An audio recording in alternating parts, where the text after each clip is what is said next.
এ তরুণ প্রজন্মকে যারা জেনজি, তোমাদেরকে সে আলো দিয়েছিল, সেই আলোকে নেবানোর জন্য হাদিকে তারা কি করেছে?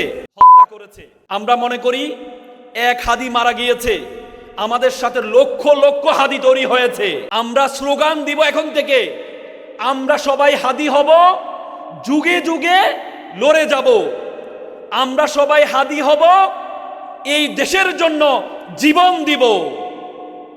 সে হাদি আমাদের আইকনিক ফিগার, হাদি আধিপত্যবাদ বিরোধী আইকনিক ফিগার। আজকে তোমরা যারা জেনজি, তোমাদের কারণে সুন্দর বাংলাদেশ আমরা পেয়েছি।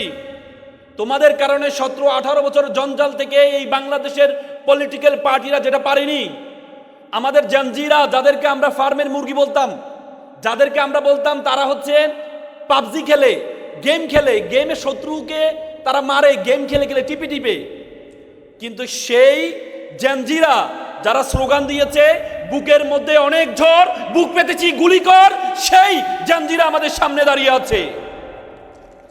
এই জেনজি দিয়ে তারা এক হাদিকে নিভিয়েছে, কিন্তু লক্ষ লক্ষ হাদি তৈরি হয়েছে।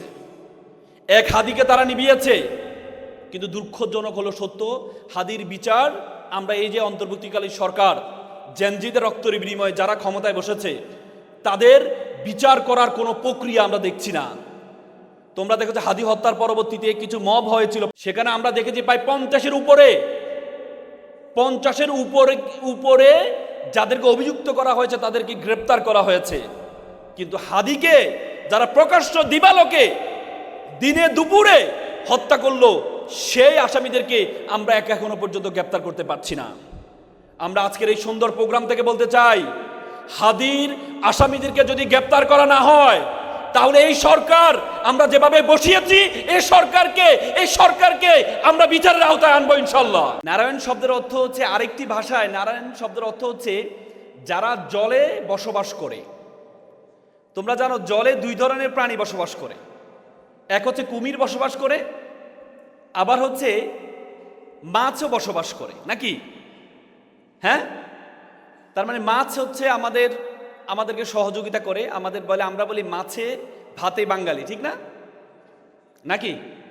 কিন্তু সাথে সাথে কুমিরও বসবাস করে। তেমনি নারায়ণগঞ্জ এমন একটি শহর, যে শহরে মাছও বসবাস করে, আবার একসময় কুমিরও বসবাস করতো, নাকি? হ্যাঁ, খেলা হবে কুমির না? সক্রেটিস একটা চমৎকার কথা বলেছেন যে education makes a good man better, bad man worse. শিক্ষা ভালো মানুষকে ভালো করে আর খারাপ মানুষকে আরো খারাপ করে। তার মানে যে শহরে শিক্ষা ভালো, যে শহর উন্নত, সে শহরে সবচেয়ে ভালো মানুষও বসবাস করে, আবার ভালো মানুষ যে ভালো মানুষ এটা প্রমাণ করার জন্য খারাপ মানুষও বসবাস করে, নাকি? হ্যাঁ, করে কিনা? নারায়ণগঞ্জকে বলা হয় প্রাচ্যের ড্যান্ডি, কারণ স্কটল্যান্ডের একটি শহর আছে ড্যান্ডি শহর, যে শহরটা পাট শিল্পের জন্য বিখ্যাত। আর নারায়ণগঞ্জ হচ্ছে সে পাট শিল্পের জন্য বাংলাদেশের সেরা বলেই তাদেরকে প্রাচ্যের ড্যান্ডি বলা হয়। এবং কি পৃথিবীর ইতিহাসে সবচেয়ে বড় বড় শহর হওয়ার জন্য যে ইনগ্রিডিয়েন্টস আছে, তার মধ্যে একটি হচ্ছে জল, স্থল এবং টেলিযোগাযোগ ব্যবস্থা সবচেয়ে উন্নত যে শহরের, সে শহরকে উন্নত শহর বলা হয়। আর বাংলাদেশে একমাত্র শহর নারায়ণগঞ্জ, যেখানে জল, স্থল এবং টেলিযোগাযোগ ব্যবস্থা বাংলাদেশের অন্য জেলা থেকে সবচেয়ে বেশি উন্নত। এজন্য বাংলাদেশের সবচেয়ে উন্নত শহর এবং প্রমিনেন্ট শহর বলা হয় নারায়ণগঞ্জকে। আমি ছোটবেলায় একটা কবিতা বলেছিলাম যে নামের বড়াই করো না তো, নাম দিয়ে কি হয়, নামের মাঝে পাবে না তো সকলের পরিচয়। আজকে নারায়ণগঞ্জ এসে আমার বলতে হচ্ছে যে নামের বড়াই করো তোমরা, নাম দিয়ে সব হয়, নামের মাঝে পাবে নারায়ণগঞ্জের পরিচয়। আজকে তোমাদের এই চমৎকার আয়োজনে রাফি আমাকে যেটি বলল, তোমাদের আজকের আয়োজনে যত সিট আছে তার চেয়ে বেশি আসার কথা ছিল, কিন্তু তোমরা জানো এই শহীদ হাদিকে নিয়ে আন্দোলন হচ্ছে এবং বিভিন্ন জেলাতে ব্লকেট করা হয়েছে, এজন্য সবাই আসতে পারেনি। কিন্তু আমরা বিশ্বাস করি quality control success, not quantity. Quantity দিয়ে সব কিছু হয় না। আর লজিক অফ বাংলাদেশ, শহীদ হাদি এমন একটা ব্যক্তি, যে ব্যক্তিটা তার যুক্তিবোধের শুদ্ধতম প্রকাশ, যুক্তিকতা দিয়ে তরুণ প্রজন্মকে পথ দেখিয়েছে। আমি মনে করি লজিক অফ বাংলাদেশের যদি আইকনিক কোনো ফিগার তৈরি করা হয়, তাহলে শহীদ হাদি হচ্ছে লজিক অফ বাংলাদেশের আইকনিক ফিগার। কি বলো তোমরা? অনেকে প্রশ্ন করে যে হাদিকে কেন হত্যা করা হয়েছে। হাদির চেয়ে তো অনেক বড় বড় সমন্বয় ছিল জুলাই যুদ্ধা ছিল, তাহলে হাদিকে কেন আক্রমণ করা হয়েছে? কেন হাদিকে আক্রমণ করা হয়েছে? দেখো, একবার একটা, তোমরা জিজি পোকা চিনো? জিজি পোকা, একবার একটা জিজি পোকাকে সাপ তাকে খাওয়ার চেষ্টা করছে। তখন জিজি পোকা বলল, দেখো সাপ, তুমি আমাকে খাওয়ার চেষ্টা কেন করছো? আমার শরীরে তো কোনো মাংস নেই, তুমি খেয়ে কি মজা পাবা?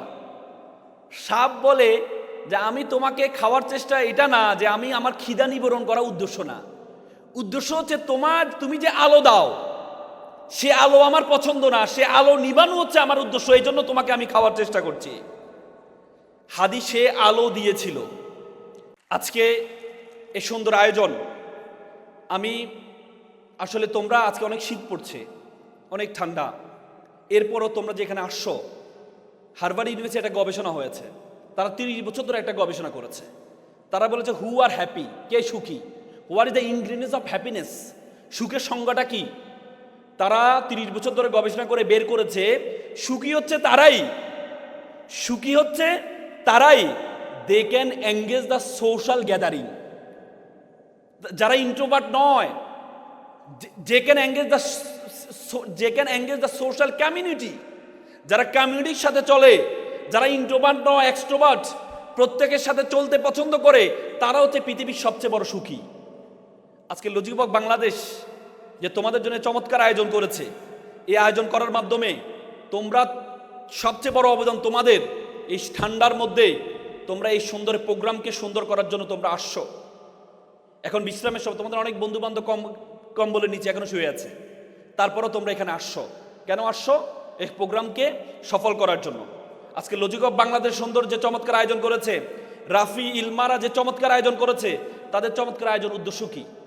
একবার একটা স্কুল শিক্ষক বলে যে তোমরা প্রত্যেকে একটা বেলুন হাতে নাও, প্রত্যেকে একটা বেলুন হাতে নিল, বলে যে তোমরা প্রত্যেক বেলুনে তোমার নামটা লিখো, প্রত্যেকে তার বেলুনে তার নামটা লিখেছে, বলে যে বেলুনটা ছেড়ে দাও। পরবর্তী বেলুনটা ছেড়ে দেওয়া হয়েছে। শিক্ষক বলে তোমরা এক কাজ করো, যে বেলুনটা তুমি তোমার নাম লিখেছো সেই বেলুনটা তুমি তোমার হাতে নাও। প্রত্যেকে 10 মিনিট ধরে তার বেলুন খুঁজেছে, কেউ তার বেলুন খুঁজে পায় নাই। শিক্ষক বলে তুমি এক কাজ করো, তোমার সামনে যে বেলুনটা আছে এই বেলুনটা তুমি নাও, যার নাম লেখা আছে তুমি তাকে দাও। দেখা গেল মাত্র 1 মিনিটের মাথায় প্রত্যেকের বেলুন খুঁজে পেল। শিক্ষক বলে এখান থেকে শিক্ষা কি? এখান থেকে সবচেয়ে বড় শিক্ষা হচ্ছে, তুমি যদি সুখী হতে চাও তাহলে তুমি কখনো সুখী হতে পারবা না। তুমি যদি অন্যকে সুখী করতে চাও তাহলে তুমিও সুখী হবা, অন্যকেও সুখী করা সম্ভব। আজকে লজিক অফ বাংলাদেশ তোমাদেরকে সুখী করার মাধ্যমে আল্লাহ তাআলা আমাদেরকে আদেশ দিয়েছেন উখরিজাতিল নাস। আল্লাহ বলেছে আমি তোমাদেরকে সৃষ্টি করেছি শুধুমাত্র মানুষের কল্যাণ করার জন্য, আমি তোমাদেরকে মানুষের কল্যাণ করার জন্য সৃষ্টি করেছি। আজকে লজিক অফ বাংলাদেশ তোমাদেরকে খুশি করার জন্য যে চমৎকার আয়োজন করেছে, লজিক অফ বাংলাদেশের প্রত্যেকটা ভলেন্টিয়ার এবং রাফি ইলমা প্রত্যেকের জন্য একটা করতালি আশা করছি আমি।